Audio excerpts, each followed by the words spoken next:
shot, redirected, score! Game 7, Montez St. Louis! We are going back to Tampa Bay! Cavalier spinning. Cavalier looking, trying to drop it off, brings it in himself, left it in the middle, shot,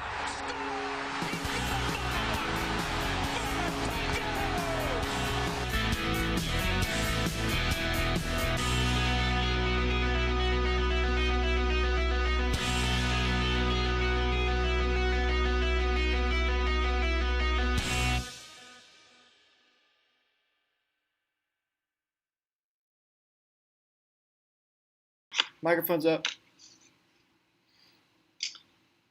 Hello, everybody, and welcome to this edition of Quick Strikes. We are after Game 3 of Round 2.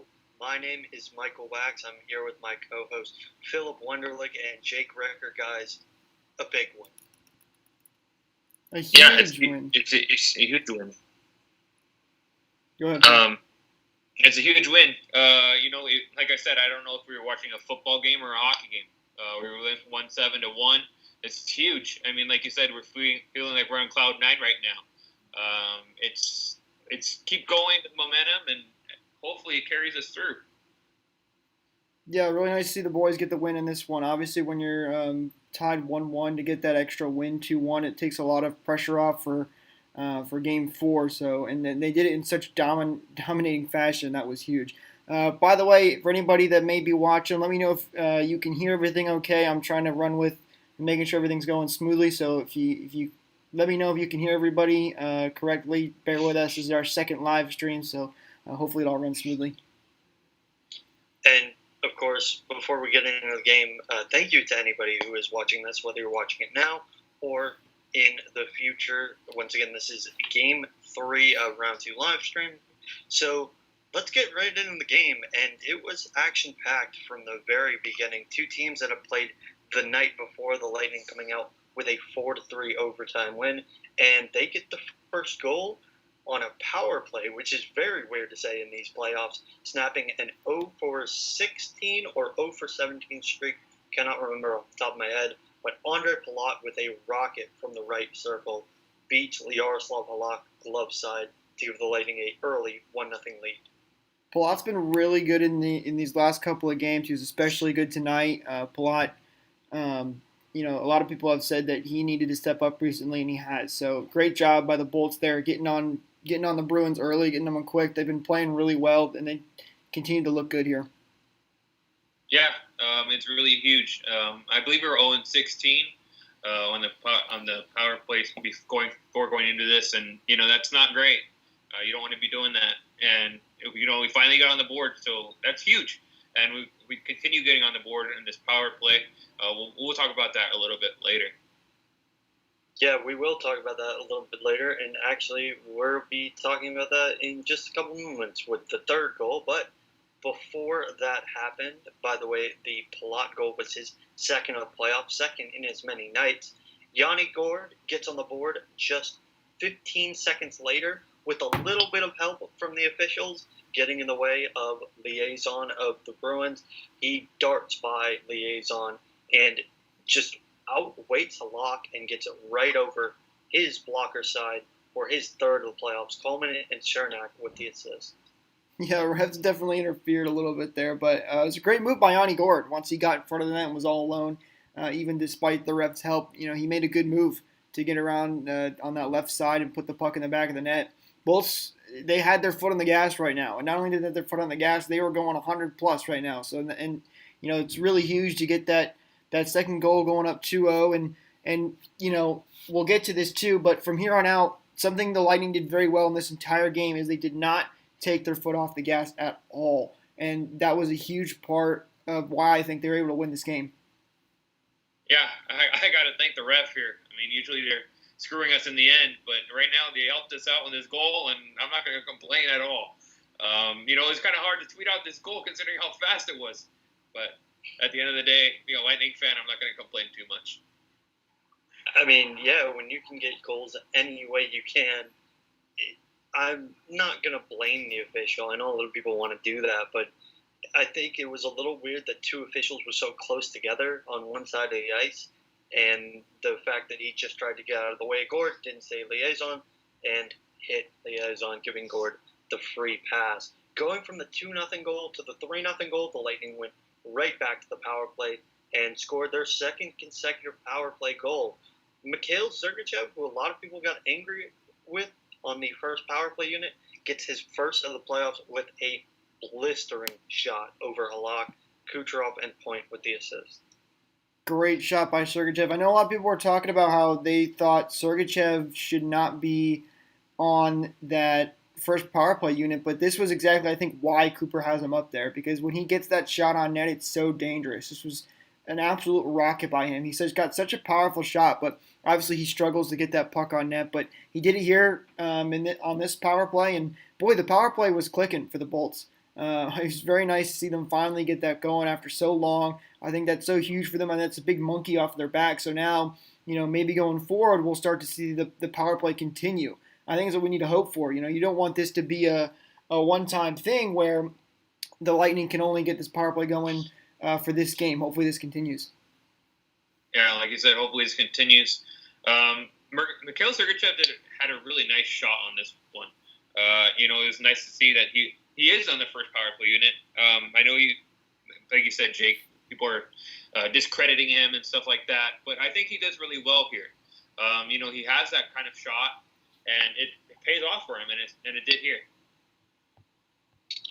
Yeah, and things were going really, really smoothly for the Lightning. Things were looking really, really good, up 3-0 with multiple power play goals. So, of course, Brad Marchand has to ruin everything. The Bruins get their power play of their own on a pretty nasty penalty by Zach Bogosian. He went for a can opener on Marchand. Marchand fell down, therefore it's a tripping call. And the Bruins capitalized. A nice passing sequence. And Marchand was in the exact same place where he was yesterday 2 times, and he scores his 3rd goal in 2 nights. Yeah, obviously this is something the Lightning need to be paying attention to, because he's done it twice now. Marchand has been able to get behind the defense and kind of almost disappear for a little bit and then pop right back up at the right time. I hate to say it, but it's a good play by Marchand, a good play by the Bruins. They did what they needed to do to get a guy in a great position, and that's an easy goal for them. So now, luckily, which we'll get to, this didn't end up hurting the Bolts too much. But we talked about the Bolts and how good they've been able to respond, and this was another one of the situations they got put in there, and they did it again. Yeah, we got to do something to stop Marchand, though. I know we talked about this before the show even happened, but this is like you said, it's going to be a blemish on us because it's not the first time that this has happened. In fact, it's the 3rd time that he's been open in the same spot, scoring basically the same goal. Yeah, that is really, really frustrating. And like you said, that was one of the only blemishes that we had from this game. And again, we'll get to our positives and negatives like we do in every game later in the show. But that one is pretty big, especially if he's doing it over and over again. Now, luckily, the Lightning responded very, very well with their 3rd consecutive power play goal with a guy that I will admit I have been very critical of in the last couple of games, Alex Killorn, with a beautiful effort off an Andre Palat shot. He gets the rebound. He backhands it over Yaroslav Halak. And for the time being, that ends Halak's night. Daniel Vlader of the Boston Bruins, the backup goalie, now that Tuukka Rask is gone, I hope I pronounced that right, came into the game, and he played out the majority of the rest of the game as Halak came back late in the 3rd. But Killorn's 3rd put us up 4-1, and things were looking really good. Yeah, Killorn finally turned it on today. He's been, I think arguably one of the worst players in the Bolts this series. This entire, with the playoffs, with all the penalties. The penalties are what have been killing him so much. But he had a great game today, This was very nice to see him come back and start playing well. He had lots of goals. He had assists, I think, a couple of times there too. But most importantly, he didn't take any stupid penalties. He made smart plays and didn't make any boneheaded ones, which is really good to see. Me and Michael were talking about, he's got to get better. I know Phil's going to get to this in a second, but we wanted to sit him because he just hadn't been playing well. But he turned it on tonight and did a good job. So very happy to see that. I hope it continues. Yeah, like you said, Jake. I don't think we're going to sit Killorn anytime soon. He had a hell of a game tonight. This is one of his first of 2 goals tonight, and you like I said, you can't sit the guy. I mean, see, here's the thing, though. I think you can. You can't, because the question is, can you sit him? I think you can sit him. But now listen, he played a good game today. So now, will I sit him? No, I wouldn't. He played good and proved himself that, hey, I had a bad couple of games and now I'm playing well. Now, if he continues to do it and goes back to his old way, that's another story for another time. But, hey, I'm glad he played well today. He did a good job and he got back into the swing of things. So now I don't have to worry about it. Killorn played a great game. Yeah, Killorn was outstanding. And again, full credit to us for calling him out. I'm sure that's what did the spark. The inspiration that he got. But the Lightning, as you said earlier, Jake, just kept on adding on. They said 4-1 is not good enough. We want more. We want 5-1. And so Killorn, again, with a beautiful pass up the ice, and Braden Point had a breakaway. And he got it past Vladar on a spectacular move. It was unbelievable. There was a negative to this play, and we'll get to that in a little bit, but 0.6 of the playoff already makes it 5-1. Yeah, this was a great pass by Killorn to get Point in the open, and I kind of felt bad for the young goaltender that came in for the Bruins tonight because he got bullied pretty bad. But Point makes a great move. Point's been so good on breakaways and shootouts or whatever you want to call it. He just has this way of getting goaltenders to bite, and he did it again. So, great job by Point. It was a great move, and there was no chance to stop that puck. And Lightning just kept their foot on the gas, which was really good to see. Yeah, it was really good to see. Like I said, Braden Point had a hell of a goal in this one. The way that he scored that one with the assist by Killorn, it was unbelievable. I think this was one of the best goals of the night. I would definitely say that. And the negative that I wanted to get to was as Point was scoring the goal, Tyler Johnson decided to get into a fight, which is never a good sign. He got into it with Torrey Krug, and Krug kind of hit his head on the ice. By his, I mean Johnson's, when Johnson went down. So it looked really, really bad for Tyler Johnson. Luckily, he came back in the third, but Johnson's one of those guys where he's a proven playoff performer, and if you lose him, that's tough. Yeah, and listen, I don't think this was intentional by Krug in any way. I know a lot of people were very upset about it. In a fight like this, they kind of got a hold of each other. One fell over and they slipped in. It was obviously a bad situation, and Johnson got the worst of it being on the bottom end.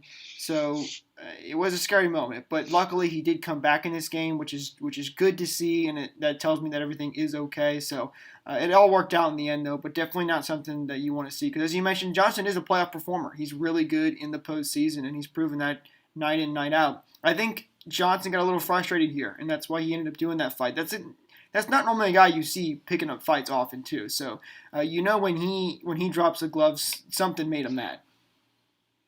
Yeah. I didn't really see what happened to Johnson until they showed it the second time. I kind of thought, I kind of joked around on Twitter even. I said, oh, look, they got into a hugging fest. Like, I didn't know what was going on. And then I saw Johnson's head hit the ice the way it did. I'm like, oh, God, here we go. But luckily he came back, so hopefully there's nothing sustained from it. Yeah, luckily he came back, and luckily, even though it was a really scary thing, it didn't affect the team morale, it seemed, because it kept on adding on. They didn't take their foot off the gas. Just a few minutes later, Yanni Gourde comes streaking under the offensive zone at 2-on-1. His shot misses the net, and Alex Killorn has all the time in the world. Poor Vladar. Like, I don't know what the kid is supposed to do. He has all the time in the world. He backhand one over his glove for his second of the game and fourth of the playoffs. Like, I feel bad for laughing, but, like, man, what is he supposed to do? Nothing. There's nothing that he can do. That's a situation where you just gotta, get back up and try again. Basically, it was a great play by the Lightning once again. Alex Killorn, I was most impressive to me about this goal was he was falling over and was able to still get a whack on the puck. I guess the Lightning are really good at those dive plays with Blake Coleman scoring a diving goal the other day too. So.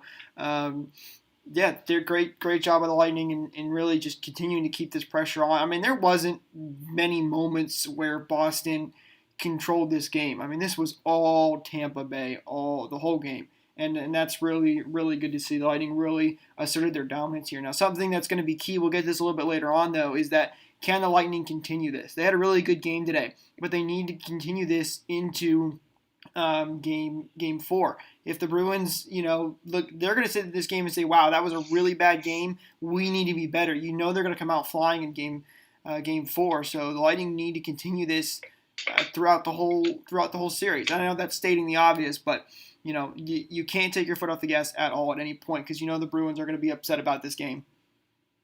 Jake, I feel like you're continuing from NBCSN, the way they were talking about readjusting with the Bruins. Hey, I got to be fair here and mention both sides. That's what they got to do. No, see, NBC would continue talking about the Bruins the whole entire time. There's the difference there. I know. I'm just playing with you. But, it's they do have to readjust. But aside from that, I think the Lightning have to, like you said, they can't let up. They have to keep going. If they let up one bit, Boston's going to come back into the series again. And we can't have that happen. Yeah. Absolutely. The fact that the Lightning now control the narrative is massive. And it's massive for any team in any series. And we saw that when the Lightning took a 1-0 and then 2-1 series lead against Columbus. They just were like, no, we're not going to let our demons haunt us. We're going to finish this. And they've had that happen for a majority of the playoff series that they've been in. They've taken leads and they've said, no, we're not going to let this up. So as we entered the third period, I think a lot of people understood that the game was on its way over because it was 6-1 at that point. But of course, Nikita Kucherov and Braden Point wanted to show the world why they are two of the best players in the world. In the offensive zone, just about 4 minutes into the period, Braden Point keeps the puck in by keeping it and threading it through Nikita Kucherov's legs as he was tied up with somebody, then doing one of those NHL 2K or NHL EA moves in between the legs, giving it to Kucherov, who almost did his no-move move, but not quite, and it's 7-1. Yeah, great goal by Nikita Kucherov. Really keeping I know you said he almost did it, but it wasn't quite it. But it shows that he can really stick with a play, even when he's getting. I think he got his stick lifted from behind for a second there, or whatever it might have been. But Kuch sticks with it and gets the goal and gets the puck in the net. At all costs. So really nice to see Kucherov continuing where he left off last game and still playing. Really strong right now. The stars for the Lightning are coming out right now and playing really well. So that's really good to see. And they're firing on all cylinders, as we've mentioned multiple times. But, I mean, what else can you say? Because they are playing really, really well. Yeah, we are playing really well. I would have loved to, like you said, Mike, I would have loved him to not. We would have kept on talking about it for years to come. Well, remember Kuch's playoff goal a couple years ago? Well, it almost happened. It almost did. And that would have been something to behold if that did happen. Unfortunately, though, it is just going to have to be a spectacular goal, not a all-time goal. So with that, the Lightning really, really just iced the puck over and over again. And then when I say ice the puck, I just mean ice the game. And the game ended 7-1. So it was very much like a football score. It was very reminiscent of that Germany-Brazil 2014 World Cup game that has now become a meme, where Brazil just got destroyed by Germany. And I felt the same thing happened in this game. The Lightning absolutely outclassed the Bruins. Game 3 will be on Friday on our favorite network, NBC. So that's where we are right now. I think the Lightning are in a really good position. Yeah, they definitely are in a great position. When you're up 2-1, like I mentioned at the beginning of the show, it takes a lot of pressure off you. Obviously, the Lightning are going to want to go up 3-1 here, but you think, okay, worst case scenario, the Lightning are tied 2-2. There's a lot less pressure on you when you're up 2-1, obviously. So this was a great win by the Bolts. They did everything they needed to do. They didn't take stupid penalties. They got the Bruins to take stupid penalties, and they got pucks on the net. They kept their foot on the gas. I mean, this was almost a perfect game from the Bolts, I would say. Everything was very well executed. They did a great job, and hopefully they can continue. And Vasi, once again, who has been amazing every single game. I don't think there's been one time where I've said, all right, Vasi, you need to be better. I mean, he's really just been fantastic throughout these entire playoffs. Yeah, he really has. I think he's one of the, if like I said, if it was end right now, I think that Vasilevsky would be the Conn Smythe winner. He's been playing fantastic, not only in this series but in the previous series too, and even in the round robin. So I mean, he's a great goaltender, and he proves it every night. And like I said, if it was up to me, I'd give him the Conn Smythe right now. Yeah, he's definitely in the running for the Conn Smythe among, I would say, a couple other Lightning forwards like Braden Point, Nikita Kucherov. Now the third line has been unbelievable. But one thing that I do want to bring up, which, we know that if it's not broken, don't fix it. However, with the possibility that Ryan McDonagh might come back for Game 4, what happens to the defense? Do you take him out? And do you stick with 7 defensemen? I think you do, and just because I think Schenn is the one that could be replaced by McDonagh and still leave at 7 defensemen. And the only reason I say that is because Braden Coburn has played so well. He wasn't as big in this game, I think, as the last game, but he's looked good. Or did Coburn even play today? Actually, I'm not 100% on that, but I think you leave with 7 defensemen. Obviously, I think Schenn was in today, so. But they've had a presence and they've made a huge impact. So there's no reason to take it out right now. I think if you bring back the 7 defenseman move when McDonagh comes back and you start to see another issue where the Lightning maybe start losing faceoffs again, then yeah, go back to putting in a guy like Stevens. And I think you play you do what. Excuse me. You need to put the players in depending on how the Lightning play. You've got to respond to what's going on. In the series. So if you feel like that extra defenseman is really helping out the team, stick with that. If we see an issue in the faceoff circle, then go put Stevens back in. The Lightning are, fortunate enough to have the depth to be able to do that, so they should take advantage of that. And that's what they've been doing so far in these playoffs. Yeah, like you said, it's going to be a game-by-game basis. I think that, McDonagh could slot in over Schenn. I mean, I'm not saying Schenn played terrible, but I think that McDonagh is great, a lot better than Schenn, and I think that he could slot in a lot easier than him. So, like I said, if it's not broken, don't fix it. I said that before covering the game today. As soon as we found out it was going to be 11-7. But you like I said, you don't. If it's working out for you, then leave it. But but like Jake said, if you start having struggles on the face-offs or whatever, then you bring in someone like Stevens or Verhaeghe, someone that can help you out in the forwards role. Yeah, and like you mentioned, Phil, all the 7 defensemen played really, really well tonight, just like they did in Game 2. And Zach Gosian didn't have that great of game as Game 2 because he wasn't scoring and doing highlight reel assists. Like, I understand why he didn't have that great of a game compared to Game 2, but he was still a very good presence other than the penalty. So, it's going to be tough to take out Ryan McDonagh, definitely, or take out anyone for Ryan McDonagh. But like you said, Phil, he's better than half the options we have. Hopefully they wait with everything until he's 100% though. So, again, we want all our players to be healthy. They're doing the same thing with Stamkos.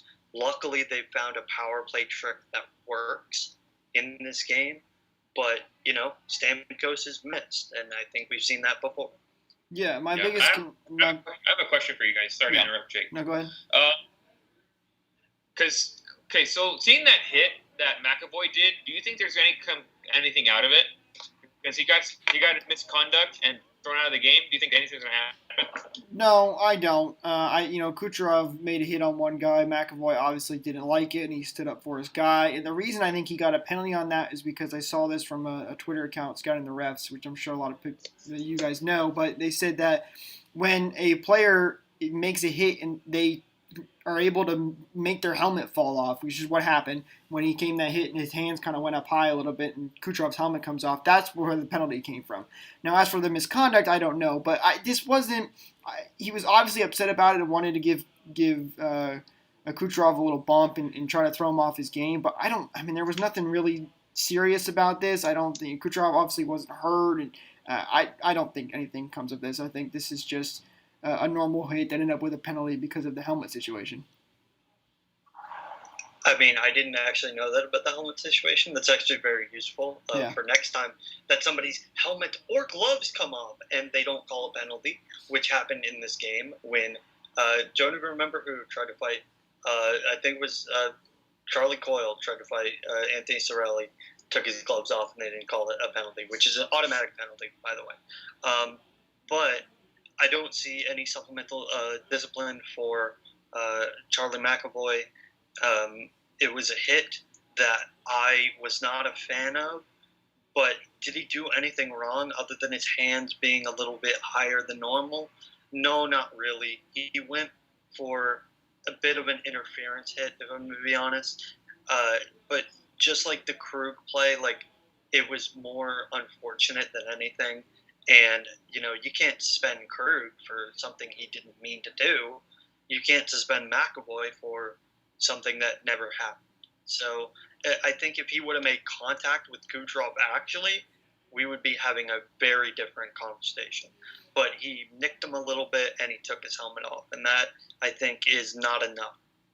Now, watch out for McAvoy in Game 4 to try and pull something like that again, because the Bruins do it all the time.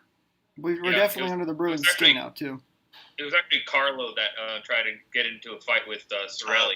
My apologies. Hey, real quick, I see Spencer B out there said, "What a game, let's go, boys." Yeah, what a game it was. It was a great game. I'm very happy to see us winning in such dominating fashion. That was a fun one. Yeah, it was a really fun game. So, before we, wrap up and do our whole, are there any more fan questions? We're going to go back to our recurring segment, our positives and negatives. I know there are a lot of positives in this game. Please, guys, try to find a negative. But Jake, we'll start with you this game. Oh man, there's just so many positives to pick from. It's so tough. My positive is going to be with the start they got off to. I think, that first period specifically was a really good job by the Bolts. Coming into this game, it's a 1-1 series. This is a close game. We're expecting to go, a 7 games. So they came out and they proved that they're the better team right now.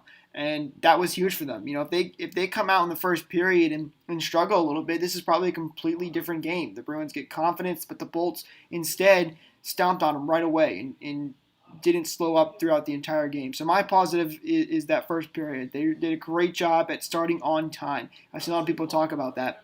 You've got to start on time, and they did that today. As for a negative, it's tough, but I would probably, I really don't know, because I think the Bolts played really, really well today. I mean, there wasn't much to complain about for me here. I think the Bolts overall played a great game. So, yeah. I mean, I can't think of one now, but I'll let me see if I can think of something. Phil, what do you got? Positives, I'm going to say the play of Mike's favorite player over here, Alex Killorn.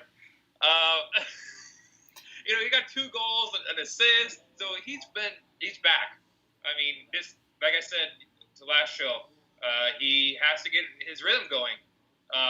He was one of our top goal scorers for a reason. He's a great player, but like you said, he wasn't getting going, and something was, I don't know, maybe something was bothering him. I don't know if it was life in the bubble or whatever, but something clicked tonight, and I love to see it. My negative, I'm gonna have to say. Like See, you said, Jake, it's hard. It's hard. There's so much that went well today. My negative. I think you can say that I don't know. I think you can say that it was, a good game. I don't think you have to say a negative because the Bolts did a great job at playing today. Michael, do you have a negative? Let's see. What do you got? I do have a negative because I'm negative even during the best of times. So I'll start off with my positive. Nikita Kucherov had a ridiculous game. He did. He was fantastic. Had that drop back pass on the 7-1. He had the quietest 4-point game I think I've ever heard of, where I was like, wow, this is his first time putting up 4 points. And of course, our favorite network is not talking about that. But he was unbelievable, and he was great in the neutral zone as well, which is something that we've been talking about this entire postseason. He's gotten so much better at the neutral zone, disrupting plays, making sure that it never gets in the defensive zone, because as much as I love him, he's still a little bit of a defensive liability at times, especially with Braden Point and Andre Palat on his line. But in the neutral zone, he's fantastic. And in the offensive zone, he's a top 5 player. My negative is the penalty kill little spot next to Andre Vasilevsky, which seems to be the death spot where Brad Marchand plants himself every single time, and they haven't stopped him yet. That's the only blemish in what was a ridiculously good game. I wanted to say originally, as the game was going on, the Johnson injury, but Johnson's back. So my only negative is the one blemish of the game. And if they fix that, sky's the limit. And even if they don't fix that, hey, I mean, with all those positives, one negative, you can't even be mad at that. So, I mean, that's obviously that is something important, though, because in a close game, that's going to make a huge difference. When this time it wasn't, ended up being a huge difference because we ran out the score so much. It ended up being 7-1. But Bolts played great today. No way around it. They were the better team out there today, and I hope they can continue that. That's going to be the big question now in Game 3. So hopefully they can go up 3-1. That would be huge for many reasons and really put the pressure on Boston. But Boston needs to change a lot here if they want any chance at taking this series along. But how is Boston going to readjust?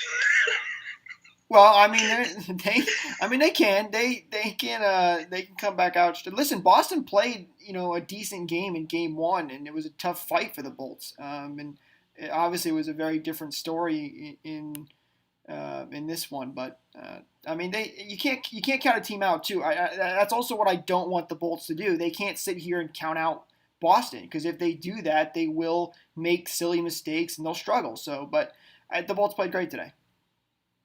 Yeah, we did. Again, what a game.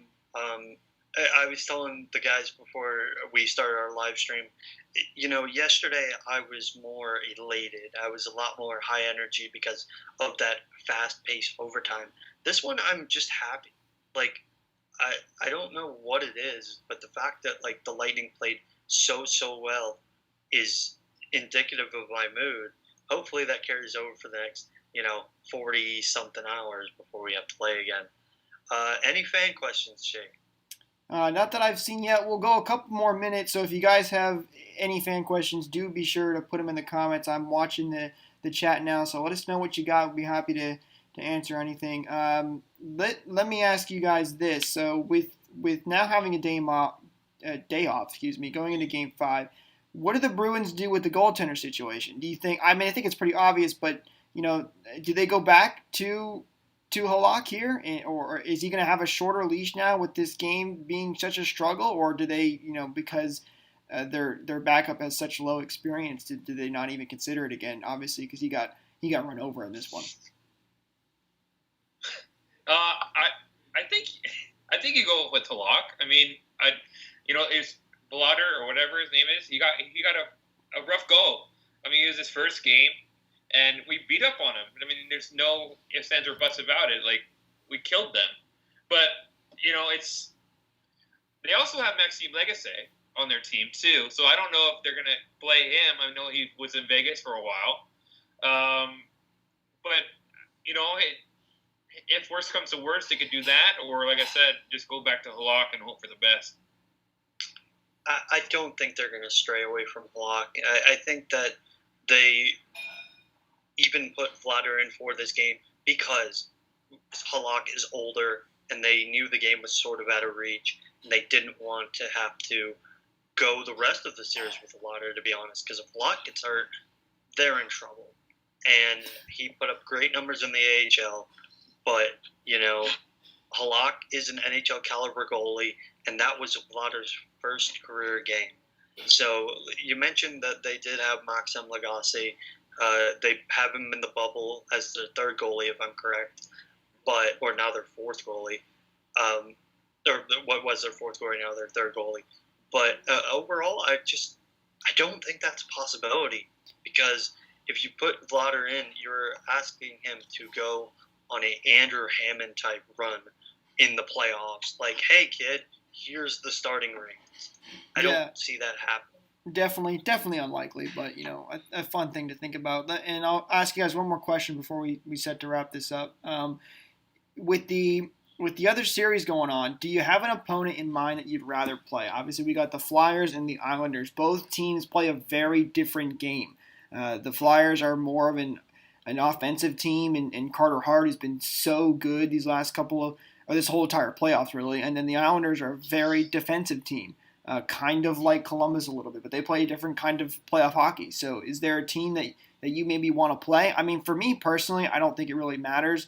The Flyers kind of gave us a good run for our money when we played them in the round robin tournament, so I think they'd be a little bit of a tougher opponent. But do you guys have a preference? I say that I'd rather face the Islanders 1,000% over the Flyers, because I feel like every single time we play the Flyers, somebody ends up getting hurt, and that's the last thing we want to do. We already have 2 players out right now. I don't want another one. And New York plays a very different style. They play the dead puck era type of hockey, and I don't think that they would last against us. We play too quick. They're going to they're defensive minded, but I mean, is that really going to be anything compared to our forwards? I don't think so. Well, you see the way that they're playing against the Flyers right now. In one game, they completely shut them down, and in the other one, they were the offensive team, came back from a 3-0 deficit, and almost won the game. They lost in an overtime. So, it is a very competitive series. I really hope, for the sake of the Lightning, it goes to 7 games. But, it's tough, because for pure enjoyment hockey, I would like to see them face the Flyers, because the Flyers are much, much faster than the Islanders. They're much more fluid than the Islanders when it comes to offensive puck possession. However, I look at and another thing that I completely forgot about. The Islanders are coached by Barry Trotz, and the last time we faced the Capitals, they were also coached by Barry Trotz, and we lost. So, maybe coaching a team, facing a team coached by Alan Vigneault, who we faced in 2015, we won. Like, maybe that has something to do with it. Coaching philosophies, what the coaches are going to do a little bit better. The Islanders, though, man, I think it'll be an easier challenge than the Flyers, because of just how much they're in the defensive zone and how long the Lightning spend in the offensive zone per shift. I think that would be an easier challenge. But if I had to choose one, I'd probably go with the Flyers just for entertainment purposes. Yeah, Flyers would definitely be a fun series. The Lightning always tend to have some ridiculous, crazy games. I mean, games that go, we had like a 6-7 game one time. There are always games that go into the normal usual shootouts in the regular season. But it would definitely be an entertaining series for the Flyers. But I don't have any more fan questions, so unless you guys have something else to add? No, a great game. Once again. Absolutely. So, yeah. So on that note, thank you very much for watching, guys, whether you're watching this once again live or after the fact. Don't forget to like, share, and subscribe on the video. Don't forget to follow us on Twitter at @Bay_Vault for all of your news, notes, and coverage of each game that happens here in the 2020 playoffs and beyond. Once again, for Michael Wax, this is Philip Wunderlich, Jake Ricker with me. We will see you on Friday for Game 4 with the Lightning hoping to go up 3-1